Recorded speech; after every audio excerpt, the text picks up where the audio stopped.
गुरु जी जैसे ही अंदर का दरवाज़ा खोलते हैं वैसे ही वहाँ के कुछ ऐसा देखते हैं जिससे उनके रोंगटे खड़े हो जाते हैं। अगले ही कुछ मिनटों में चुंडावत हाउस के बाहर बहुत सारी भीड़ इकट्ठी हो जाती है।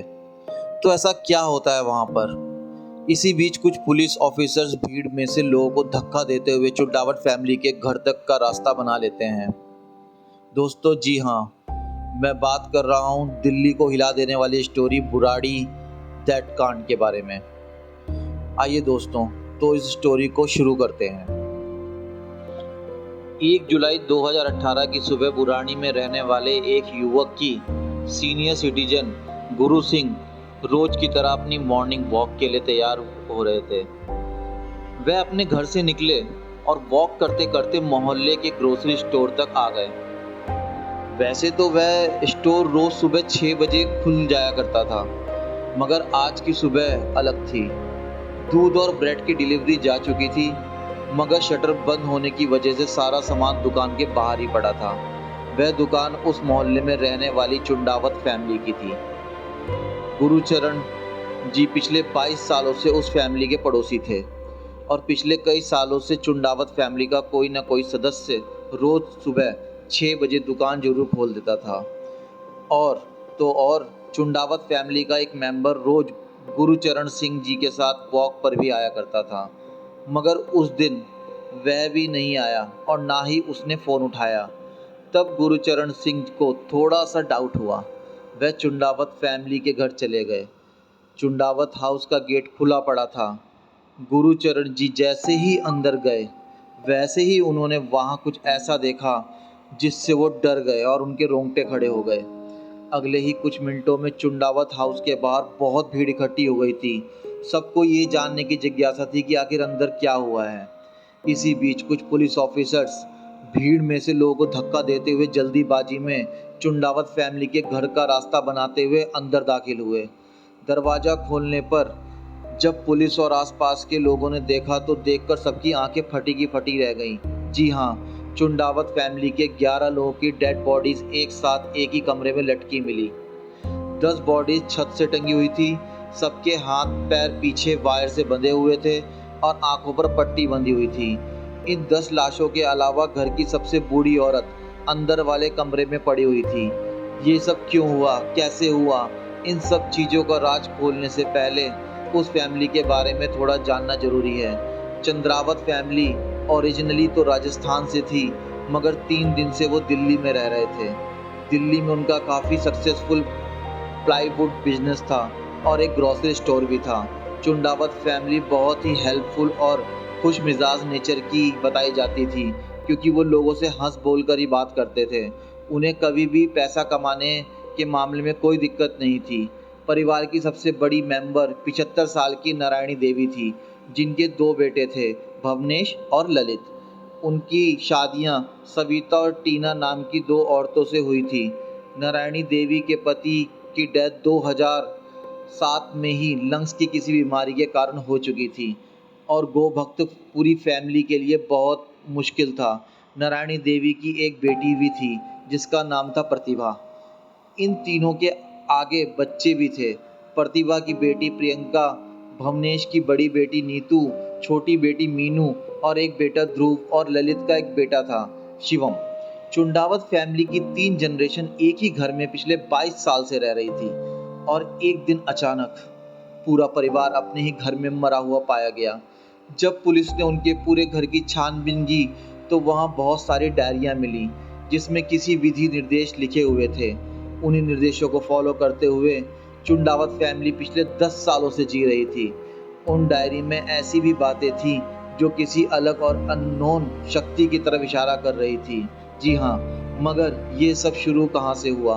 पड़ोसियों से बात करने पर धीरे धीरे पता चलता गया कि पूरी घटना ललित चुंडावत के इर्द गिर्द घूम रही थी। 75 साल का ललित पूरी चुंडावत फैमिली में सबसे ज़्यादा घुलने मिलने वाला आदमी था और 2004 में एक छोटे से एक्सीडेंट की वजह से ललित को ऐसा शॉक लगा कि उसने ठीक से बोलना ही बंद कर दिया था। उसके बाद 2007 में ललित के पापा की डेथ के बाद धीरे धीरे ललित के हाव भाव धीरे धीरे चेंज होते चले गए। उसके पापा के अंतिम संस्कार के समय उनकी आत्मा की शांति के लिए चुंडावत फैमिली ने घर पर 10 दिन के लिए पाठ रखवाया था। पाठ के सभी दिन ठीक जा रहे थे, मगर एक दिन प्रार्थना के बीच में ललित उठा और बहुत जोरों से ओम चिल्लाने लगा, ठीक वैसे ही जैसे उसके गुजर चुके पापा ओम का जाप किया करते थे। जब पाठ के बीच में एक पड़ोसी ने ललित से पूछा कि आखिर उसे हुआ क्या है और वो ऐसा बिहेव क्यों कर रहा है, उसके मरे हुए पापा उसके सपने में आए हैं और वो कह रहे हैं कि वे बहुत जल्द वापस आ जाएंगे। उस दिन के बाद से हर रोज़ दावत फैमिली के घर में रात 9 बजे से कीर्तन शुरू होना चालू हो गया था, जिसमें कभी कभी पड़ोसी भी शामिल होते थे। 9:30 बजे तक घर के सभी लोग कहने लग जाते थे कि डैडी आने का टाइम हो गया है। ललित फ़ोन से पुलिस को पता लगा है कि उसका भूत और आत्मा जैसे टॉपिक्स में बहुत इंटरेस्ट था।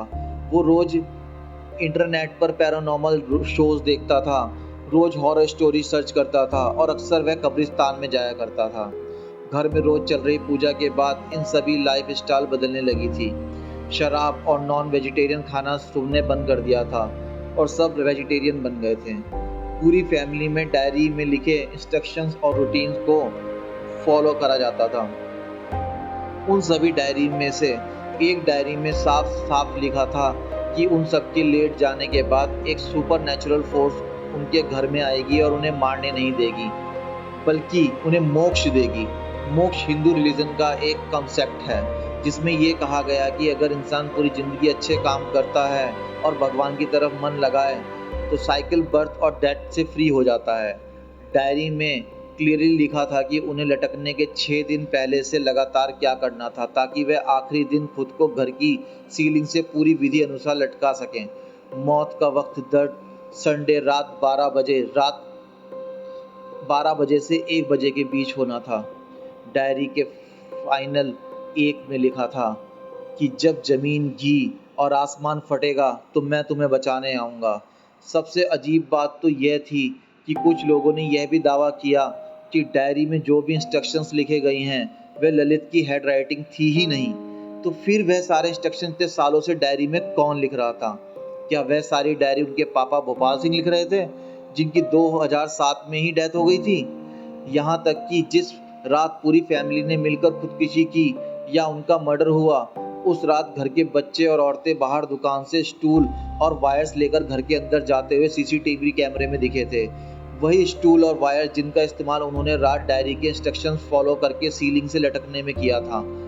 तो क्या उन्हें पहले से पता था कि वे मरने वाले हैं? पुलिस को धीरे धीरे पूरा भरोसा होने लगा था। ललित चुंडावत को साइकोसिस डिसऑर्डर एक दिमाग की बीमारी है, जिसमें इंसान सच्चाई से अलग एक भ्रम की दुनिया में जीने लगता है।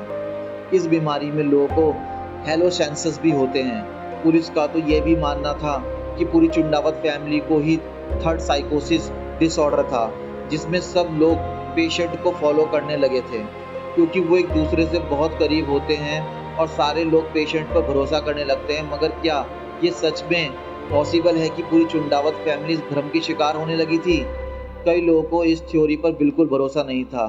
इस पूरी घटना के लगभग सारे ही सवाल बस एक रहस्य बनकर रह गए, एक ऐसी भयानक कहानी बनकर जिसने पूरी दिल्ली को हिला के रख दिया था। दोस्तों, अगर आपको ये स्टोरी पसंद आई हो तो कृपया मेरे चैनल को लाइक करें, सब्सक्राइब करें। Thank you.